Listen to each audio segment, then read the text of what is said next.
everyone, and welcome to Gorilla Whale, a Godzilla watch-along podcast. I am your kaiju consultant, Kevin Carpenter. And I am a stiffly animated scientist, Kayla Knutson. Welcome back, everyone. We're fresh off of our summer hiatus. Not the time of recording this, of course. We're recording some stuff in advance. But in the future, when this releases, we'll be fresh off of our summer hiatus. In the meantime, Kayla and I have been incredibly busy with other stuff. I have been doing some post-production work, some traveling, and Kayla, you've gotten some TV jobs as well. Yeah, baby, I'm back I was gonna say I'm back on set, but that's not true. I'm back in the office. Yeah, unfortunately, she was up for writing for the next season of Leverage, but then Dean Devlin, our biggest super fan, heard our episode, and he got onto some Godzilla forums and said, I will never work with Kayla Knutson again. Oh my god, don't do this. Don't do this. Yeah, it does mean, hopefully, part of the reason we're taking this hiatus is, we have taken this hiatus, because I guess this is the future now. We took a hiatus. Hopefully we won't have to take another one anytime soon, because Kevin and I are so busy. But thank you so much, everybody. If you are listening to this, thank you for your patience.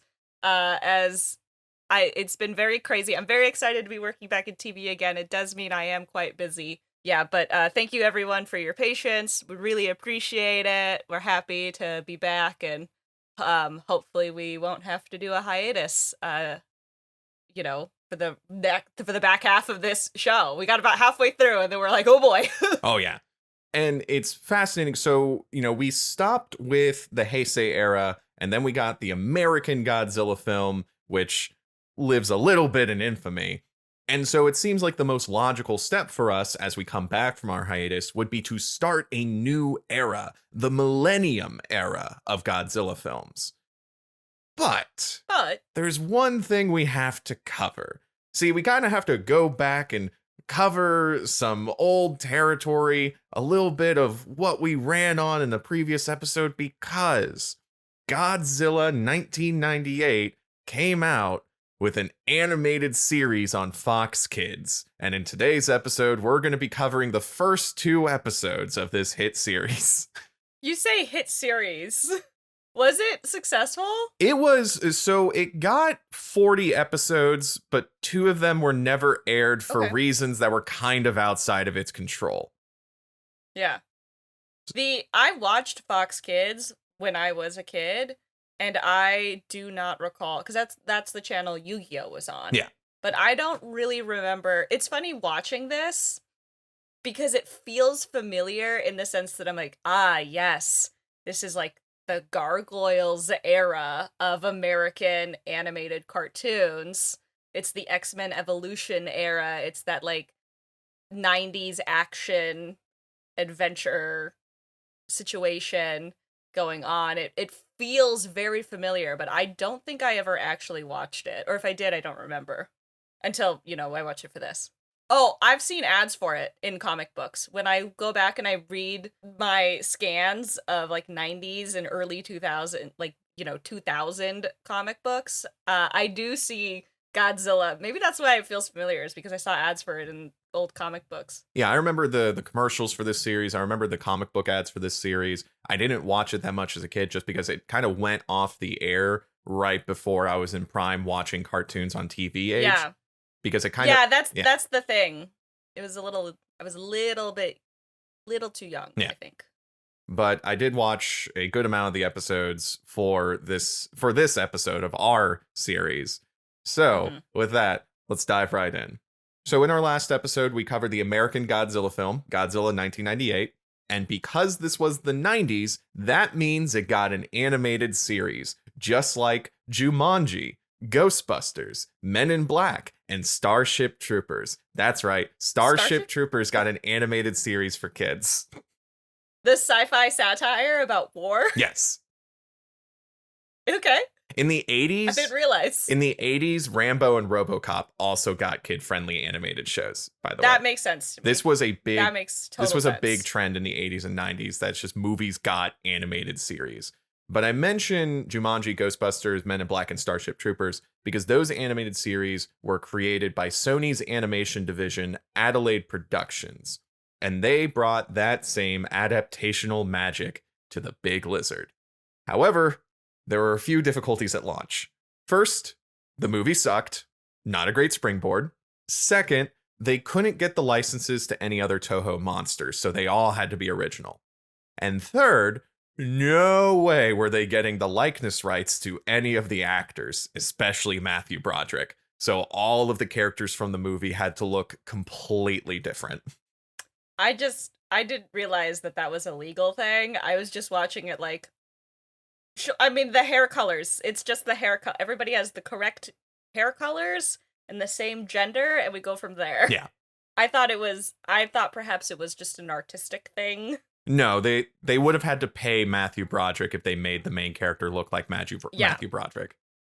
That makes sense. I know this. I simply was not thinking at that level. But none of those difficulties stopped Sony. On September 12th, 1998, Godzilla the series premiered on Fox Kids. So again, this is the first 2 episodes of the series where they get their running start, they get the premise established. Yeah. It's the big premise pilot. Yeah. It's the 2-part premiere.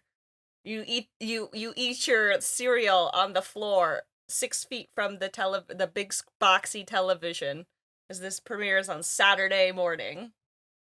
Was it a Saturday morning? It doesn't matter. Yeah, this is a Saturday morning cartoon. Saturday morning cartoons. Love Saturday morning cartoons. So let's sit down in front of the TV with our bowl of cereal and watch the first episode. So we begin where Godzilla 1998 ended.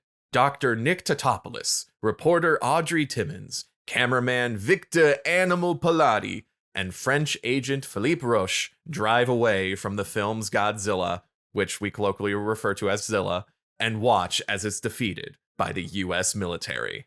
However, the job is not yet done. Dr. Nick, who both looks and acts completely differently, believes... Oh, yeah. Yeah. Totally different guy. Totally different character. Believes one of Zilla's eggs has survived. And if you remember the post-credits scene from the movie, which was supposed to set up 2 other movies, but then the movie bombed, we know for a fact that one of Zilla's eggs survived. It's canon. And sure enough, one of Zilla's eggs survived. While exploring the sewers of New York, Dr. Nick stumbles onto a puddle of egg goo and watches as the remaining egg hatches a manila. Unlike the manillas in the movie, though, this one doesn't bash through an elevator door to try and eat Dr. Nick. Instead, it burrows away. Dr. Nick tells the US military that there's still a manila out there, to which the military tells him to go back to his nerd stuff, worm boy. We've got it handled.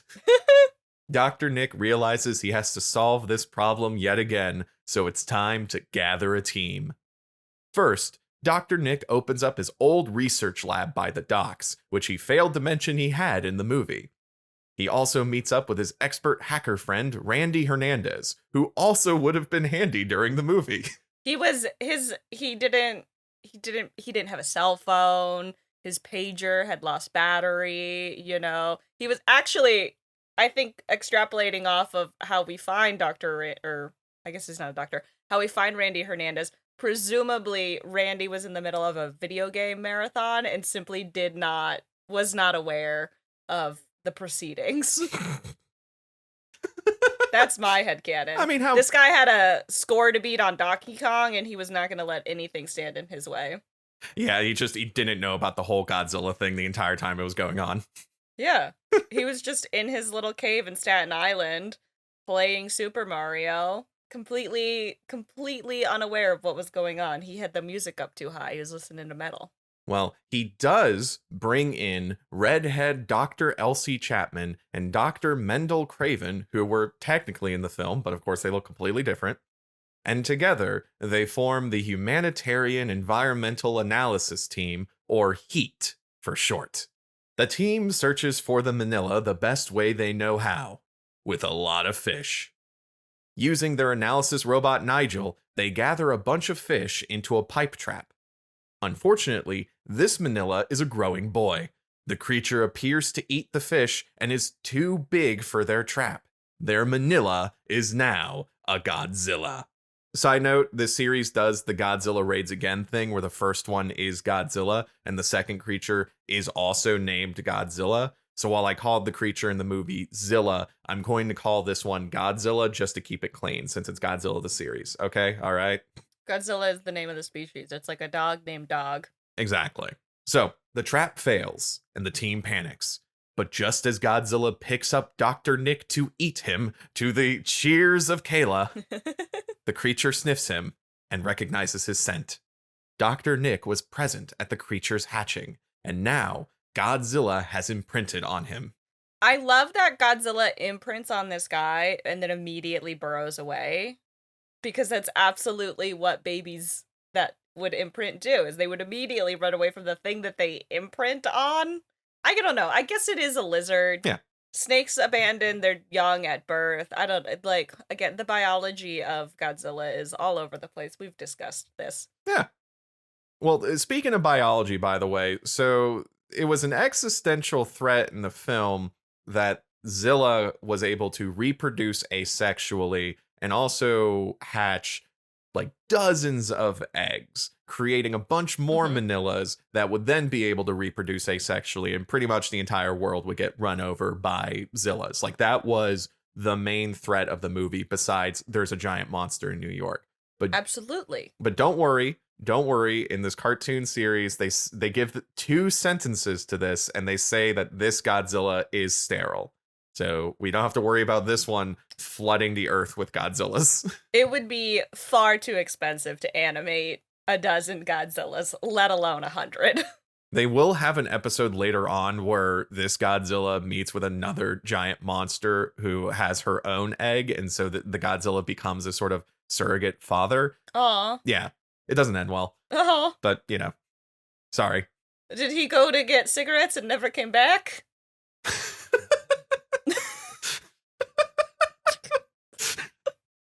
I'm sorry, that itself is funny. Deadbeat dad Godzilla? That itself is funny, but first off, Godzilla is a deadbeat dad. At least show a Godzilla. Let's be real. We all saw some Godzilla. Yes. But also, I am imagining a giant cigarette now that would fit for Godzilla. No, it's all the little ones. He just kind of sticks them between his teeth. And Nick has to, like, light each individual one. Or he's just eating them. He's just eating cigarettes. He's just eating the cigarettes. Yeah. Nick tells him that it's bad for him, but he can't break the habit. It's technically edible. Don't eat cigarettes, kids. All right, where was I with that after that?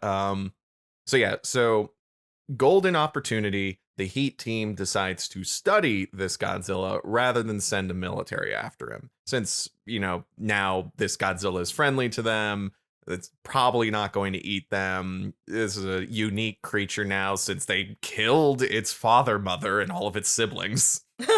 They also struggle to keep the creature a secret from reporter Audrey and her cameraman Animal. Okay, so the thing about this is that Audrey and Animal show up. They're in the very beginning, right? They're in the very beginning with the taxi sequence.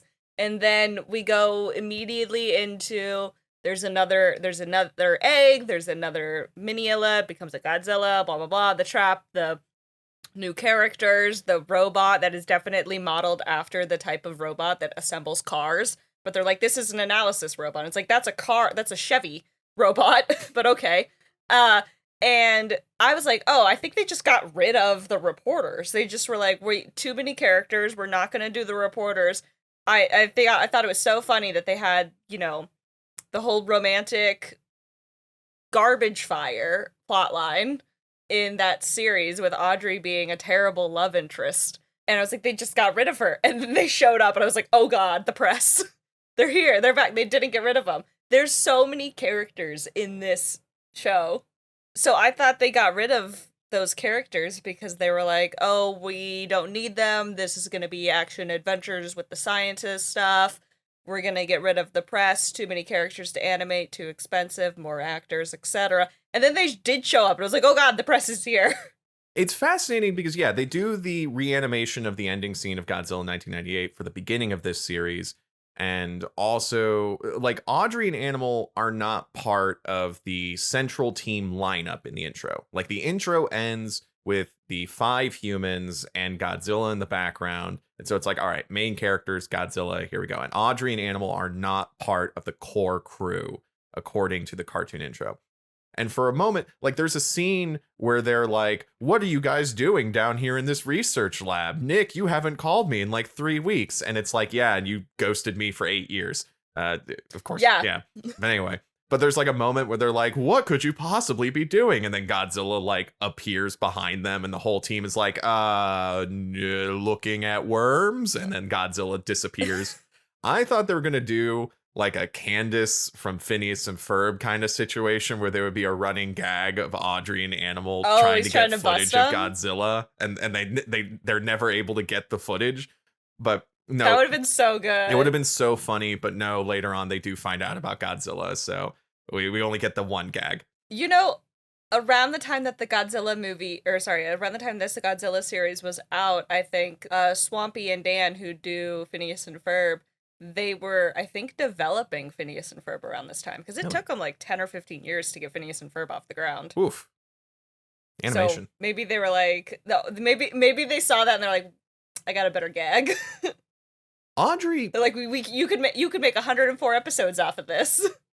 Audrey being in the show is also weird because to recap, Elsie in the film was a scientist that joins Dr. Nick at the beginning, hits on him twice, and then in this episode Elsie also kind of hits on Dr. Nick. She's like, you're insane. I kind of like that in a man. Mm-hmm. And so I'm like, okay, so Elsie's now part of the core crew. Maybe she will be the love interest because she makes much more sense. But no, Audrey is still around, and I watched some of the later episodes, and their dynamic is Dr. Nick and Audrey are still the assigned couple, but they literally have a conversation at the beginning of episode 6 where they're having dinner and they're like, wow, we're both incredibly career-oriented people. We can't even define or give a name to our relationship because we're constantly disappearing on each other. And then like Dr. Nick gets a call from Elsie, and Audrey's like, oh, of course you're getting a call from that redhead. I do kind of want this. Now I'm intrigued by the idea of this incredibly messy situation. The relationship drama that, like, this is Fleetwood Mac levels potentially of fucked up. I think here's the problem is that Fox Kids is a kids channel, so they can't be like, they're friends with benefits. They're fuck buddies who don't have time for a relationship. So they have to be like, oh, yeah, it is fascinating. The relationship dynamics that were occurring in the original movie that they decided to carry into this series. I mean, I guess the thing is that this would have been, animation timelines are so long, I suppose this was probably in development while Godzilla the film was still shooting before they knew, like, they wouldn't have made this if they knew it was going to flop. They sunk the money into this and bet big on it before it even came out. So they were like, oh, kids are going to love this and expect these characters, and they're going to get upset if it's different, except they didn't have the likeness rights. And also, they didn't have, I mean, Roland Emmerich and Dean Devlin are technically executive producers on this, but I imagine it's very much an in-name only sort of thing because they did the movie. I don't think that they were, they could have been involved. I can't imagine that they were, though. So it's just like, it's kind of funny that they stuck with it because the target audience for this is children. And it's like, I don't know that the 6-year-old boys really would have cared too much about these relationships and the intricacies of that, like, holding up, you know? Not to say that kids don't care about the characters and the relationships in the shows that they do watch. It's just interesting because it's like, well, it wasn't, I guess they didn't know it wasn't going to be that compelling, though. Yeah. The thing is that you have the ingredients for something compelling. Like you said, there's like a messy situation here where you have Dr. Nick and you have the assigned love interest, but she's kind of mean. She screwed over Dr. Nick in the past. Their careers aren't syncing up. They're constantly at odds with each other. But also Dr. Nick has that sort of like obsessive nature. Like he kept those photos of her and held them up in every single temporary encampment that he did during his studies. So there's almost like an obligation that they're trying to make this relationship work. And then meanwhile, you have Elsie, who her career completely syncs up with Dr. Nick. She is on the Godzilla front lines with him. And there is constantly like insults thrown between Elsie and Audrey. These two do not like each other. And she's flirting with Dr. Nick. And it's like, this is such an interesting situation that they are going to do nothing with. We also haven't even talked about the French spy because she hasn't shown up yet. But that throws another spoke into this love wheel. The thing is, though, it's like they can't. This is a show for 6-year-old boys. They can't dig into these adult relationship dramatics, really. Like, that's not what the show is about. That's not actually going to be interesting to a 6-year-old kid necessarily, to get into those types of relationship dynamics and like that kind of mess. Like, we're latching onto this because we're adults and we're like, ooh, relationship drama. They were coworkers, you know? But it's like, that's not actually the show is not aimed at, you know, late 20s us. The show is aimed at 6-year-old boys. The show was aimed at us 20 years ago, you know? Well, here's the thing. Not me, technically. Well, children's TV can still deal with relationship subplots. Like, there was a lot of that in the X-Men animated series with, like, Wolverine and Cyclops and Jean Grey and Gargoyles, yeah. So there are cool storylines that could be had from here. And like I said, they have the perfect setup here.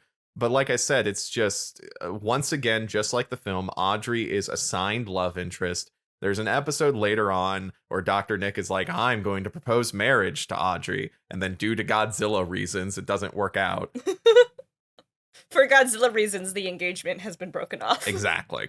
But yeah, but it's like, once again, the character of Elsie kind of gets shafted. And I'm so mad about that because I like her so much, probably because she's a redhead. Anyway. Oh yeah, you do have a thing for redheads. I like redheads. You did marry one. I did marry one. There's another thing about Elsie and Nick here, and about him being you realize that they did Mully and Skulder homages with them, right? Have you seen X-Files? Yes, I've seen X-Files. They did. Yeah, they straight up, when she's doing that voiceover, talking about, like, when Elsie does the voiceover and is talking about Nick and, like, the creature and all of that whole, like, kind of exposition thing, that is 100% Scully in X-Files. Like, the cadence of her voice and the diction, like, the tone, all of that is a full-on Scully impression. Incredible. Like, she started doing that, and I was like, no, it's not the same actor. Like, I had to go look it up, but I was like, no, it's not the same actor. I knew it, like, wasn't, but it was so spot on, and that's a Fox property. I don't think that Fox was like, you have to do an X-Files thing. I think probably what happened is that the people that watch, or the people that created and wrote on this show, that wrote the action-adventure, probably loved X-Files, and they were like, hey, Dr. Nick kind of looks like Mulder, and Elsie kind of looks like Scully with longer hair, like she's a redhead, you know, scientist kind of a thing. And they did a little Mulder and Scully homage, and they had Elsie do a Scully impression to talk on her tape recorder, because in the X-Files, the framing device is Scully. Scully's the one that writes all the X-Files and does all the mission reports and the voiceover and stuff in the X-Files. She's the narrative framing device. Cool. Yeah, there's definitely some Fox crossover in this as well. There is a later episode. There's a trio of rednecks that are like recurring minor antagonists, and their names are Dale, Bill, and Hank. Oh. Okay, so yeah, it's gotta get that King of the There's Hill in a lot of there. corporate synergy.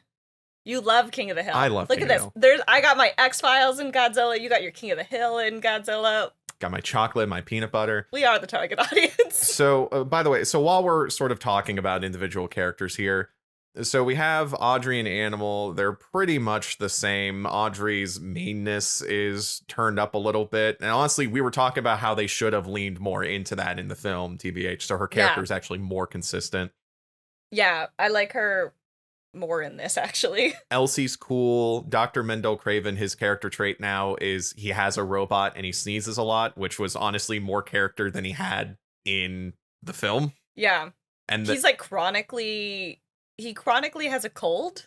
Yeah. Which is interesting. There was, now that I think about it, I do feel like there is kind of the trope of like the sickly nerd, which is a very interesting the sickly scientist is a very interesting trope that you do see a lot in film now that I think about it, Hmm. which is fascinating. Well, it shows weakness. John They're Green would nerds. probably say John Green would probably say it relates to tuberculosis, and tuberculosis being like a characterized as an intellectual's disease. Oh yeah. It was like romanticized and stuff. Well, Anyway, so we have Randy Hernandez, who is the new character that Dr. Nick was always friends with. He's the expert hacker, but he's also the comic relief, and also, let's be real, the diversity hire. They were like, hey, yeah, all of our core cast in the film was white. Um so let's bring in he a does a Hispanic lot guy here. of he does a lot of random Spanish, Yeah. which is just such a 90s early 2000s thing Ev- to have. It's like I don't think that's how Spanglish works. every other sentence has to have like a compadre or an amigo or an ondale. Like Yeah. they have to emphasize that this guy is Spanish. It's really quite inorganic, it seems. And Dr. Nick, like I said, first off, he acts completely differently. Matthew Broderick's character was very earnest, very sort of awkward nerd, walks into a drugstore and instead of asking for the product names, asks for their chemical compounds. This Dr. Nick, though, he's very serious. He does not like it when people question his leadership. Like he will tell people like the kind of person that goes shut up and drive, like that kind of thing. Yeah. But also he looks like the protagonist of a Don Bluth movie. Like he has the haircut. And they have also animated him with cheekbones that are so prominent you could eat cereal off the divots. Like it is You know what uncanny. You know what he reminds me of? Who? He's like Scott Summers at his worst characterization in writing. Oh man. Wait, are you talking about like the X-Men Evolution Scott Summers? Yeah. He does. Like I loved X-Men Evolution, but Scott Summers got shafted in that. Like he was not fun. There was, which I do think the Scott Summers, there is a line between Scott Summers in X-Men to Robin in the Teen Titans cartoon of there is this weird trope where the main guy is like super serious and very bossy and like just so overly serious and overbearing and badass and whatnot and has like no sense of humor, which okay, I'm not like, before people come at me, I love the Teen Titans cartoon.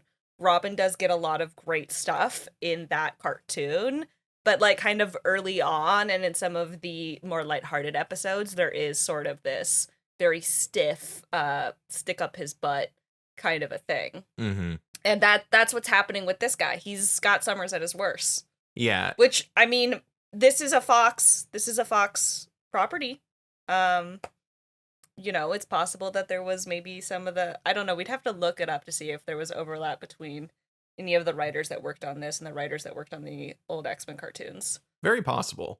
But his character design looks like Scott Summers too. Yeah, his character design is completely different. His character personality is completely different. This is just a completely different character. And I understand the changes that they made, but also it is still very funny. It's funny too because Dr. Nick in Godzilla the film feels like a kid-friendly protagonist in that he is kind of silly and he's a little, like, he's competent, but he's a little bumbling in some ways. He's a little nerdy, he's a little soft, and I do think that that sort of character is pretty endearing to children. So it's fascinating that they completely changed it up for the kids' cartoon where they made him much more serious. And it is interesting sometimes, I think, how there's sort of two types of characters that they try to market to kids, and the overly serious badass one, I think they definitely market to boys more than they do to like boys and girls, whereas Nick and Godzilla felt a little bit more like boy and girl friendly. This one felt very much like G.I. Joe, like very serious, badass, cool. He's like the kid, like the boys are gonna love him. And I mean, cartoons and American cartoons are pretty notoriously segregated on gender because it's a marketing thing for toys. Mm-hmm. And if you can hack, these are for girls and these are for boys, you will make way more money than if you just try to be gender neutral, has been like the wisdom. And so there's a lot of shows, of course, that get canceled because they end up being marketed to the wrong gender. R.I.P. And Young it's Justice. usually, I know, it's usually that if it's a boy cartoon and it ends up being popular with girls, it'll get canceled a lot more quickly than if it's a girl cartoon that gets popular with boys, because there's like some sort of weird bias, I guess, where they're like, well, if boys are interested in it, that's okay. I'm like, but why did Young Justice have to get, I mean, Young Justice got resurrected, but it, like, My Little Pony didn't get canceled because it became popular with adult men. Oh yeah, they rode that wave. I guess maybe it made a lot, if it keeps making the money and they're buying the merchandise. I guess that being, like, boy fans do love to buy action figures. I think, Whereas, like, the Young Justice girly fandom was, I think, probably like, I'm not gonna buy action figures, but I will write 50K Artemis Wally fanfiction on AO3, which does not put money into Cartoon Network's pocket. yeah, in these specific situations, they'll split the demographics between boys and girls, so that way they can market to those different demographics. And if they create a series that markets to both of them, they're cannibalizing their own market. But with My Little Pony specifically, they were breaking into an age demographic that they were not marketing at all to. So it's still a net plus. Nobody was expecting that. I guess so, yeah. If they were still making money, what a time. What a time. Anyway, let's finish up episode 1 here. So the military currently has their focus in Jamaica, where everyone speaks with halted Jamaican accents. And this, ladies and gentlemen, it was where Godzilla began his reign of terror. It's 1999, baby. No, that's 1998. Sorry, it's 1998. It's 1998. Sorry, I'm just every time a Jamaican character spoke in this series, it was like they did not get a Jamaican person to say this. They did not. The actors that were doing the Jamaican accents, I don't even think that they had heard real Jamaican people speak. I think they were copying impressions from other white actors doing Jamaican accents. It was just a telephone game of the Jamaican accent, and it was so, like, stilted and awkward. Fascinating. Because, I mean, there was a moment there in American media where Jamaican accent was considered, like, peak comedy, so it was all over the place. So which is just a funny thing that happened. I mean, we had a whole series where the Grim Reaper spoke with a Jamaican accent for no reason. But that was very natural. Yeah. He had a very natural Jamaican accent. I was terrible with accents when I was a kid. I did not realize that my family members had accents. I was just like, that's the way that they speak. And then later I had to be like, because they're from different countries. Yeah. But all of that to say is I didn't notice the Grim Reaper had a Jamaican accent. It was just like, that's how he speaks, because it was such a natural accent for him. It was a natural way of speaking. This was not natural. This was not natural. So the military is in Jamaica, which, remember, Godzilla made landfall in Jamaica in the previous film on his way to New York, the city that never sleeps. And they think Godzilla is back over in Jamaica because people and boats are disappearing into an ocean that is becoming more and more polluted with strange tar. But the military receives a tip from an anonymous source that Godzilla is back in New York. Raiding the research lab, Major Anthony Hicks authorizes an attack on Godzilla. Godzilla flees into the sea right as a missile flies toward him. Boom! End of episode 1. Oh no. What will become of Godzilla? Oh no, Godzilla's dead. In the Godzilla TV series? Yep, that's just where it ends. I mean, it is good. It is dramatic. Yeah, you're like, I have to see how he survives. How on earth will Godzilla survive a missile? Stay tuned. Stay tuned after these messages. So, in episode 2, we discover the military was tipped off by a member of the French Secret Service. But instead of our Elvis impressionist Philippe Roche, our secret agent is a badass woman named Monique Dupree. I suppose when your central cast is a bunch of nerds, you do need at least one character who can actually throw a punch. She's like the fun femme fatale character that you saw a lot. Like there was a lot of like female spy characters in the 90s and early 2000s cartoons. Perhaps we can thank Charlie's Angels.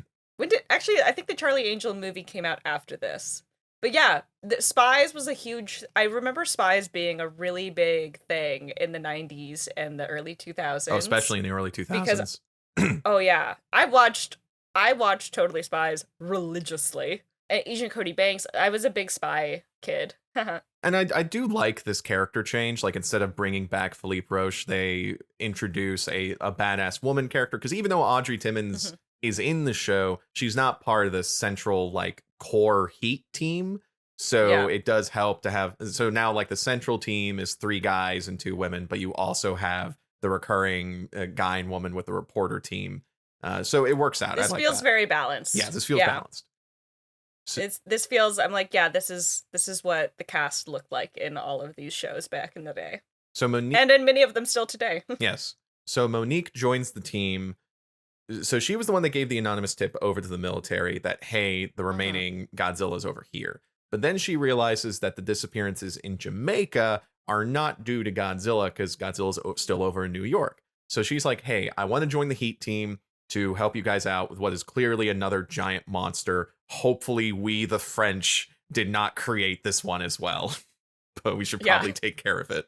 Because remember, like, Godzilla's French in this Godzilla is French. Le Godzilla. So using a turbo boat called the Heat Seeker, the team heads to Jamaica. Fires the nukes. So while there, Dr. Elsie, Dr. Mendel, and their robot Nigel are attacked by giant squids. Oh no, they're dead. Actually, they're not. This is a Y7 series after all. No, the tar that's filling the ocean is actually a special kind of grime that encases victims and drains them of their electrolytes while still keeping them alive even at the bottom of the sea. So as long as these people are saved, all they'll need is a Gatorade and some therapy. So don't worry. They actually don't need therapy. This is 1998. They don't need therapy. They just need Gatorade. They just need Gatorade. That's it. That's all they need. Yeah. Extreme. It's that Samurai Jack thing where it's like every single person he cuts in half is actually a robot, even though they were clearly not a robot. Yeah. It's so funny. They really harp on it is paradoxically killing them and keeping them alive. Like, that's a big thing that they repeat multiple times. Mm-hmm.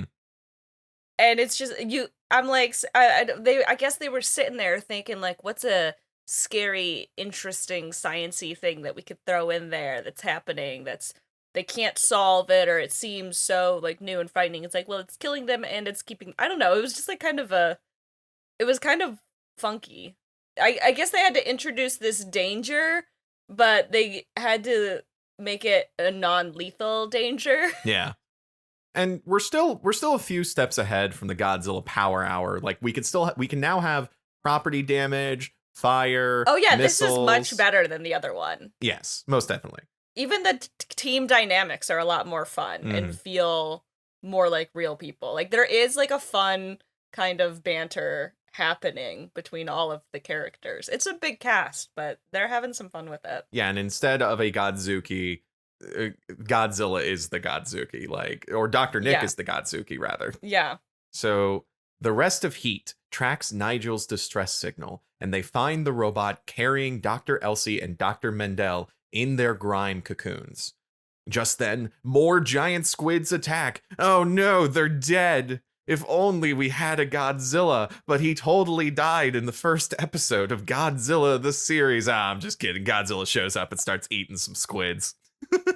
He loves calamari.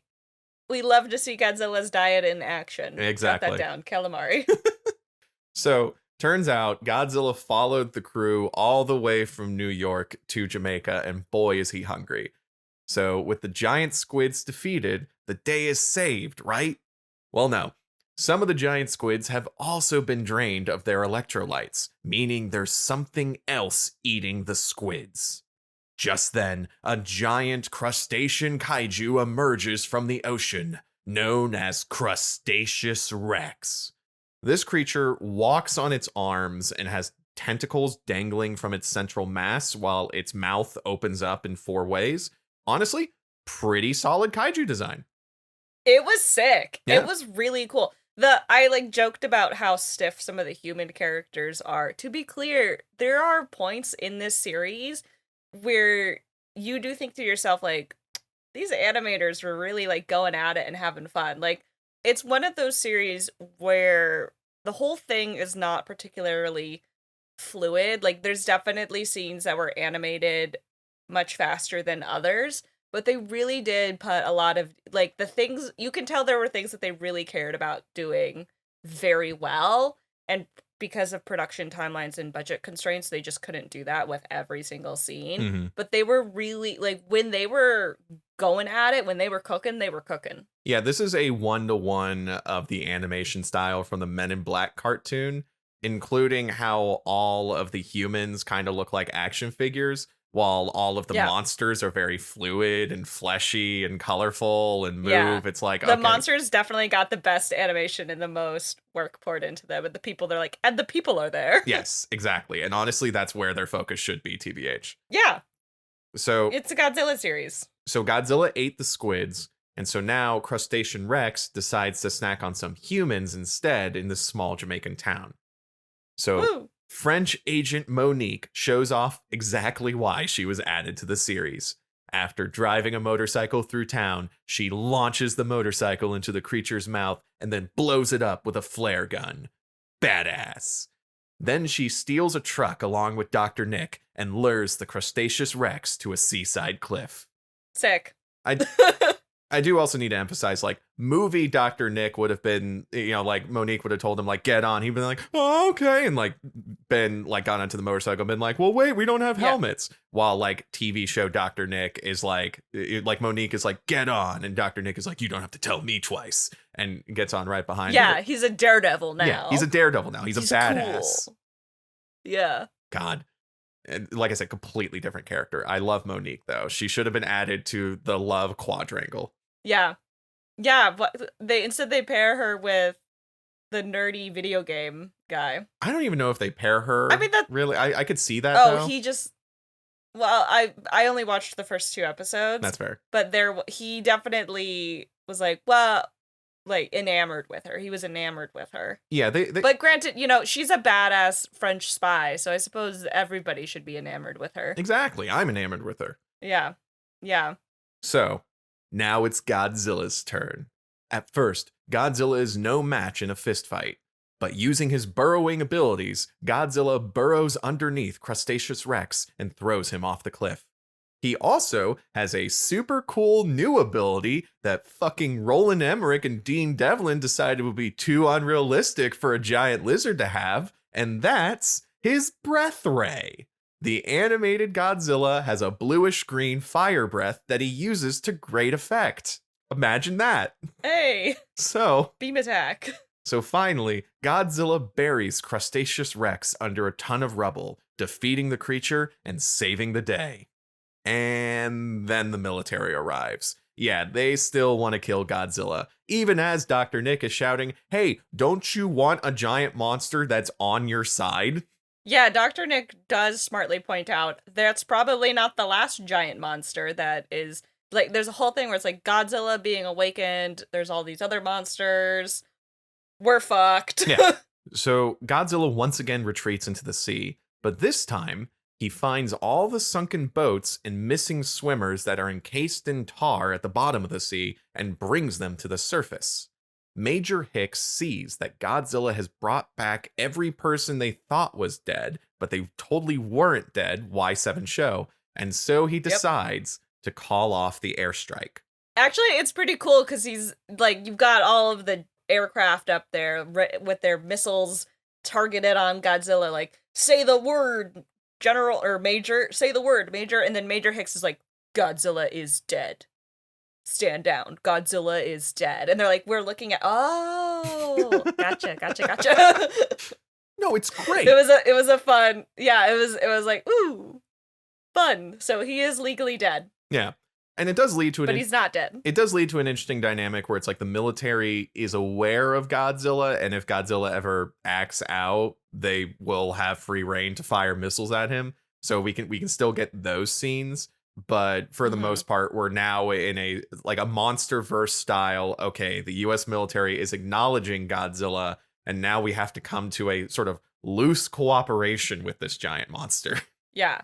But currently, the U.S. military is acknowledging that Godzilla is dead. Like, that's the official story, which I can't imagine stays the official story for very long. Does not last considering long. He's a giant kaiju. But, it buys him time.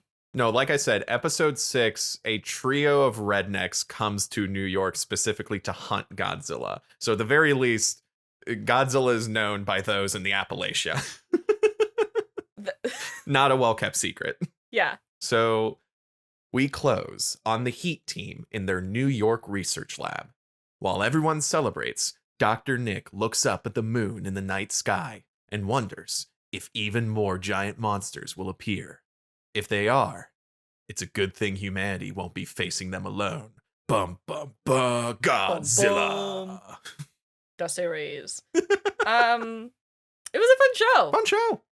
I can't, it seemed, I could see this being successful enough to sustain 40 episodes. For viewers that maybe don't know, generally speaking, a pretty standard order of a full series for a cartoon would be 52 episodes. Sometimes they get way more, sometimes they get less, but 52 is kind of like you did good. You had a really solid run, and a lot of them will clock out around at 52 or around 52. But a lot of cartoons, and again, things change and whatnot, but kind of a lot of cartoons will just get ordered for a whole series. That'll be 52 episodes, and then they'll break that up into seasons. So obviously this one did not get a 52 episode order off the bat, but for example, Phineas and Ferb, since we already mentioned it, Phineas and Ferb got a 52 episode order off of the bat, which they split into 11-minute episodes, which is pretty common. So it's people will be like, what do you mean? Cartoons get 100 episodes. It's well, if they break it into 11-minute segments, then yes, they double their episode count. But it's 52 episodes, 22 minutes each. Yeah, and this series, they got the 40 episode order in advance. Yeah. They were actually pretty excited. That's pretty good. Yeah, no, that's really good. So that's why they were able to make all 40 episodes. As I said before, though, the last 2 episodes never made it to air. And part of that was because the release schedule for this series was constantly moved around as Fox Kids and Kids WB were having a ratings war over Pokemon and Digimon. Sorry, Godzilla, Pikachu wins. Yeah. That is, when you want to talk about Japanese cultural exports that were big in the 90s, nobody stands against Pikachu. Yeah, and Godzilla the series wasn't the only show that was affected by this, of course, but it was constantly moved around. Episodes were aired out of order, and just, like I said, the last 2 episodes just weren't aired. It was just it was something here's the thing: we're talking this series, while based off a bad movie, was still pretty good, especially for the animated series at the time. Yeah, it was that. Those were a solid 2 episodes of late 90s, kid action adventure animation. I probably don't remember this series though, because Pokemon came out and I was definitely the correct age for Pokemon and just latched onto that. And didn't give a shit about anything else. I had all the VHS tapes. I was definitely a Pokemon fan too as a kid. I had a VHS tape that had somehow I don't know if this was an official VHS tape or if I had recorded the episode, because I was also obsessed with recording. My dad would help me tape stuff on my VHS tape. I had Kayla's VHS tape, and I would tape and tape over it constantly so that I wasn't missing programs, because we didn't have DVR or streaming back in the day, of course. So I don't know if I had this on a tape that I had then on an official Pokemon VHS tape or one that I had taped the program of. But you remember when they did in Pokemon the Poseidon Adventure? They were all on that Pokemon cruise, and then it sunk, so it was a send up to the Poseidon Adventure, and it was a 2-parter. Yeah, and then they ended I up had on like part an one. abandoned island. Oh no. I didn't have part two, so I loved that episode, but it was constant. Like I barely ever saw.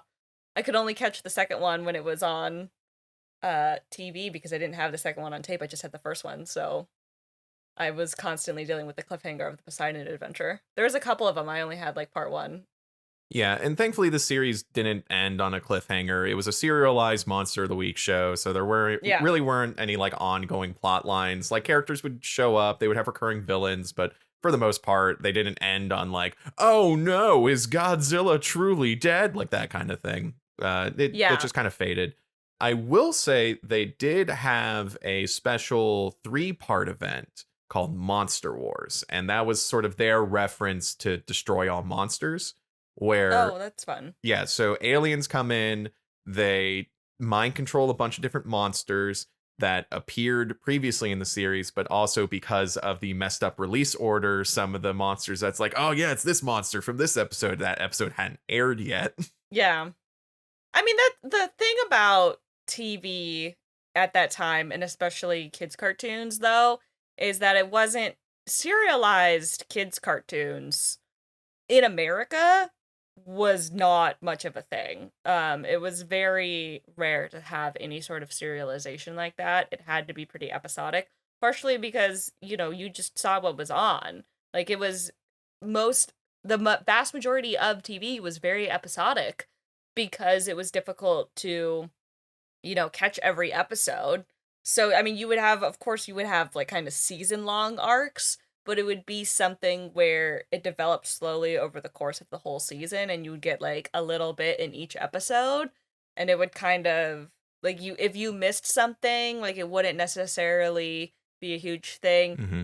It started in the 90s. Of course, you did get Buffy and X-Files, where we kind of started to see a little bit more of these heavy, like, serialized season arcs.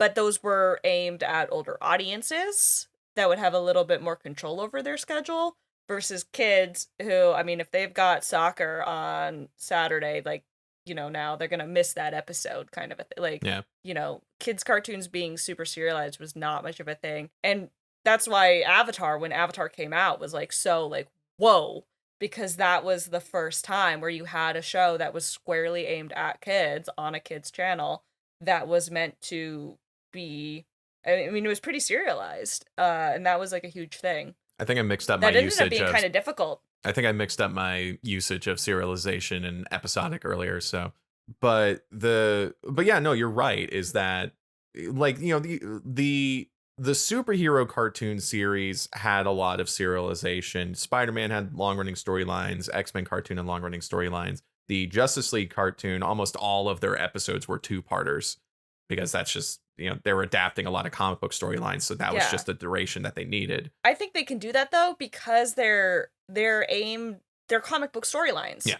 The audience that is watching this show, these superhero shows, good chance that they are also familiar with the comic books. Mm-hmm. So even if they occasionally miss an episode, they still recognize these characters because they know these characters from the comic books. Like, I think that, and comic books, of course, are very serialized in a lot of ways. They have these recurring casts and whatnot, and these storylines. So I do, by the time we get to the 90s especially, maybe not as much in the early beginning, it's slightly more episodic. But, like, I think that superhero shows could get away with that much more than other cartoons could at the time because they were using characters and plot lines that the audience was already familiar with and already like invested in. Like they could do it because they knew people were invested in it and the audience was there. Whereas when you had non-superhero related storylines, you couldn't you couldn't rely on that as much, or you couldn't assume it was a given that the audience was like following all of this, or was recognized all of this, or remembered all of this, or whatever. And another reason I bring up the Monster Wars 3-parter, not only because it was cool, but also because that was the special where the series brought its own version of Mecha Godzilla. Now they couldn't call it Mecha Godzilla because they didn't get the license. So instead they called it Cyber Godzilla. And Cyber Godzilla, of course. get ready for this. Cyber Godzilla was the original Zilla from the movie, whose corpse was brought back to life through cyborg implants. Okay, Cyborg Superman. Yes. It's They did Cyborg Superman. Wait. When does Cyborg Superman pop up? also I wasn't can't remember Cyborg my Superman comic books. Cyborg Superman wasn't the corpse of Superman. Cyborg Superman was like an alien or like a full robot, right? Well, okay, I think there's a couple of different Cyborg Supermans. Cyborg Superman was never Kal-El, but there is definitely a Cyborg Superman that was, I mean, one of the most recent ones is Kara Zor-El's dad, Zor-El, was Cyborg Superman. Was like, he got like resurrected with cyborg implants and became Cyborg Superman. But there's a couple of them. Okay. Hank Henshaw was Cyborg Superman too. Yeah, Death of Superman was in 1992, so Cyborg Superman Yeah. appeared after that. So yeah, so this was post Cyborg Superman. Great. But yeah, very cool concept having the series Godzilla fight their father mother, who is also an undead cyborg. Metal as hell, super cool. Keep in mind the concept of a Mecha Godzilla using dead kaiju parts for the future. Just a heads up. Sick. Okay. I do feel like we have to acknowledge, as we are Cyborg Godzilla and then Cyborg Superman, we do have to acknowledge RoboCop. Like, yeah, it's all RoboCop. But I could feel the listeners in the future beaming their psychic messages to me, being like, RoboCop is the trope codifier. Like, yes, I know. So, Kayla, what would you rate the first 2 episodes of Godzilla the series? You know, I'm gonna go ahead and I will give it 3 stars. I feel like it's a solid kids cartoon. The animation for the monsters and a lot of the like backgrounds and stuff. Cool. There's a lot of neat details in the background design. Whoever was doing that was really like the machines and the military labs and whatnot look really cool and detailed. I feel like they were really trying very hard with the budget and time constraints and the studio mandates that they were clearly working with. Mm-hmm. I liked it. Yeah. I thought it was fun. You know, if I was aware of it as a kid, I mean, I missed it. Obviously, I was a little bit young for it. But I think that if I was the correct age or if it was on reruns, I probably would have watched it, you know? Yeah. I'm going to give it 3.5 out of 5. Exact same reasons you were giving. I think I'm watching this and thinking like, wow, they're setting up a bunch of stuff that I know that they're not going to pull off. But once again, that's my adult brain wanting more out of the character dynamics than I'm going to get from this children's cartoon. Yeah. Yeah, that's such a big thing is like, who is the audience for this, you know? And the audience for this is very much 6-7-year-old boys. And I think they would have really liked it. Also, one thing I think is very important in cartoons is the intro. And, you know, oh, yeah, the Men in Black intro, the X-Men animated intro, those are 5 out of 5s, 10s out of 10s. The cartoon intro here, 2 out of 5. It's literally just enough to show us that this is going to be Godzilla the series. So I'm a little disappointed by that. But it's a solid premise. Yeah, it's cool. The bit where he like scales the Empire State Building and he's all the very end of the sequence where they do the title card over. I thought that was really cool. It looks very good. The animation for the title sequence is pretty good. It's just not particularly flashy or grabby. When we look at the pantheon of really great title sequences. Yeah. It's not necessary. It doesn't stand out that much, but that it was like it's fluid animation. Yeah. So we've wrapped up the Heisei era. We've gone over the American Godzilla film and its animated series because, of course, it had to have an animated series. And now, a new millennium is upon us. Kayla, what will we be watching next? We're going back to Japan, y'all. Next, we'll be watching Godzilla 2000 Millennium. Be sure to watch the Japanese version, not the English version. If you like this podcast, be sure to subscribe, give us a rating, leave a comment, and share with a friend. Follow us on social media. We got the links in the show notes. We also have a Ko-fi. You can support us there and get access to cool bonus content like extra episodes and access to the private Discord, where you can talk with other geeks about Godzilla and all things Digital Kaiju. Check it out. Gorilla Whale is a production of Digital Kaiju Studios. It is hosted and produced by Kevin Carpenter and Kayla Knutson. Gorilla Whale has no official affiliation with Toho, Legendary, or any other companies associated with the Godzilla franchise. We thank you for watching along with us. Until next time, watch out for kaiju. Watch out for kaiju. Cue the music. Cue the music.